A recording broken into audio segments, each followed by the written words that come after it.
5 seconds. Start.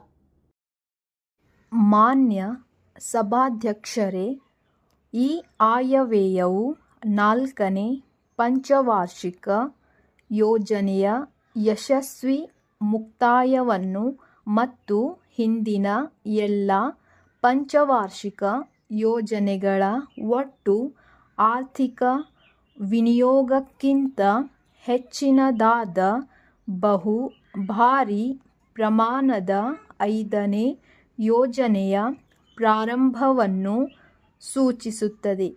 ಈ ಪ್ರಮಾಣದ ಅಭಿವೃದ್ಧಿ ಪ್ರಯತ್ನಕ್ಕೆ ಉನ್ನತ ಮಟ್ಟದ ರಚನಾತ್ಮಕ ಕಾರ್ಯಚಟುವಟಿಕೆಯು, ದೃಢ ನಿರ್ಧಾರವು ಮತ್ತು ಶಿಸ್ತು ಅತ್ಯಗತ್ಯ.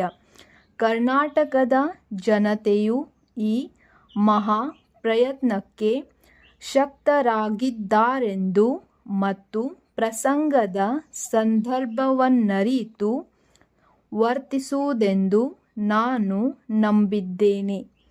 ಕಳೆದ 2 ವರ್ಷಗಳು ಕಷ್ಟ ಕಾರ್ಪಣ್ಯದ ಅವಧಿಯಾಗಿದ್ದರೂ ಈ ಅವಧಿಯಲ್ಲಿ ಅನೇಕ ಸಾಧನೆಗಳು ಆದುದು ಉಂಟು.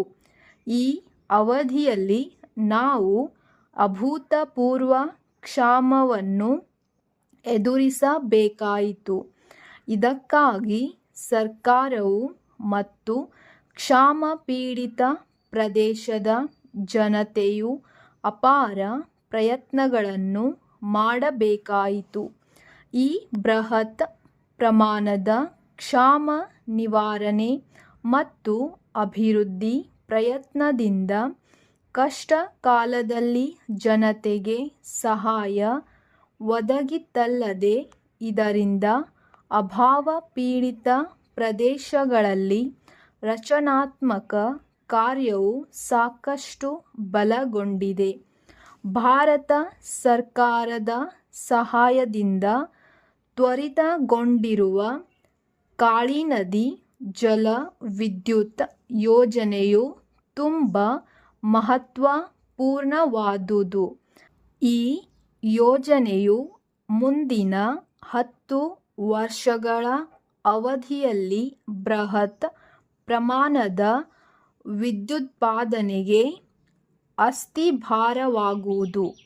ಈ ವಿಚಾರದಲ್ಲಿ ಕಳೆದ ವರ್ಷ ಅಕ್ಟೋಬರ್ 21ನೇ ದಿನಾಂಕದಂದು ಪ್ರಧಾನಿ ಶ್ರೀಮತಿ ಇಂದಿರಾ ಗಾಂಧಿಯವರು ಈ ಯೋಜನೆಗೆ ಸಂಬಂಧಿಸಿದಂತೆ ಸೂಪಾ ಆಣೆಕಟ್ಟಿನ ಪ್ರಾರಂಭೋತ್ಸವವನ್ನು ನೆರವೇರಿಸಿದರು.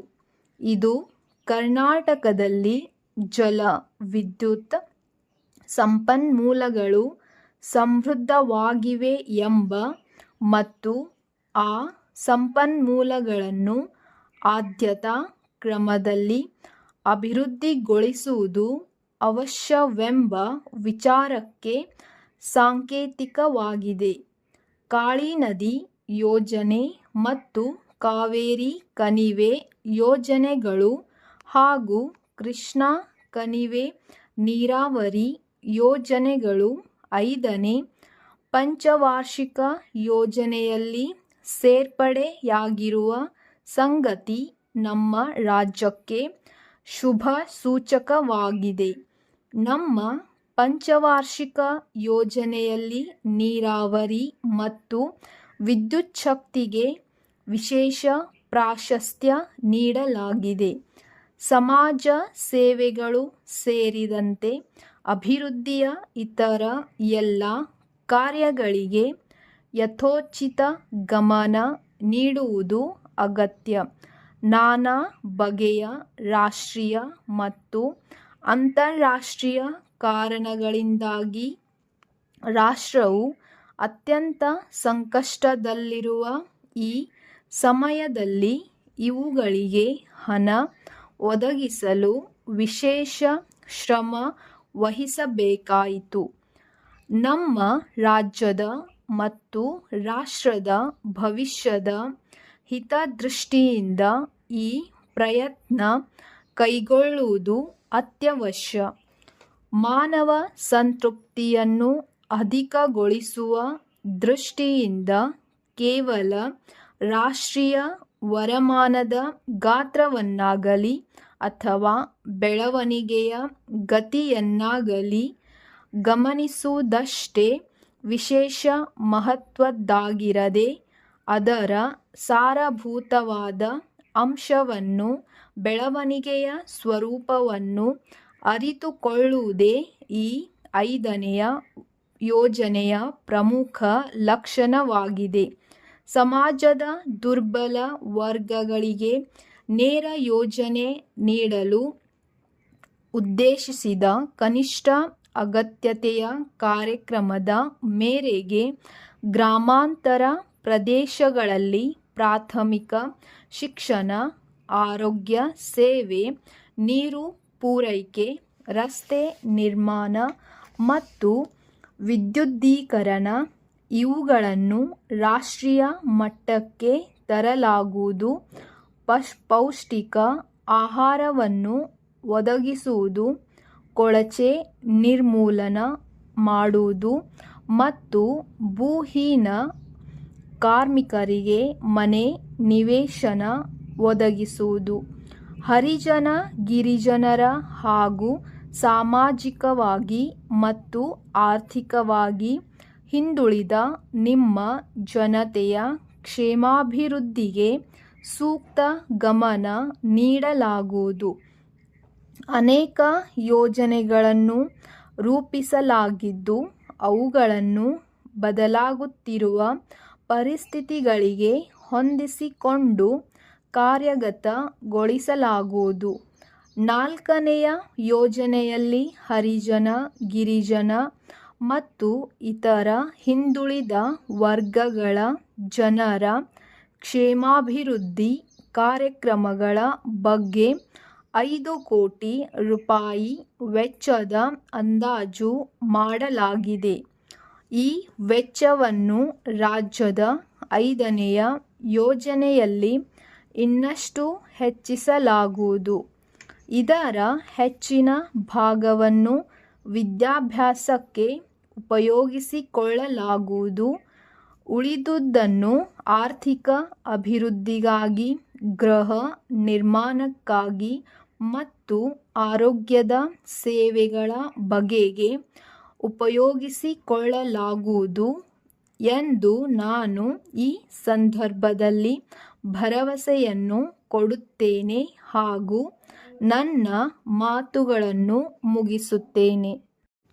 ಮಾನ್ಯರೇ, ಆನೇಕಲ್ ಪುರಸಭೆಯಲ್ಲಿ 2ನೇ ದರ್ಜೆ ಸಹಾಯಕರ ಒಂದು ಹುದ್ದೆಯನ್ನು ಸೃಷ್ಟಿಸುವ ವಿಷಯಕ್ಕೆ ಸಂಬಂಧಿಸಿದಂತೆ ನಡವಳಿಕೆಯ ವಿವರಗಳನ್ನು ತಮ್ಮ ಅವಗಾಹನೆಗಾಗಿ ಇದರೊಡನೆ ಲಗತ್ತಿಸಿದೆ ಹಾಗೂ ಇದು ಜಿಲ್ಲೆಯಲ್ಲಿಯೇ ಅತಿ ದೊಡ್ಡ ಪುರಸಭೆ ಎಂಬ ಸಂಗತಿಯು ತಮಗೆ ತಿಳಿದಿರುತ್ತದೆ.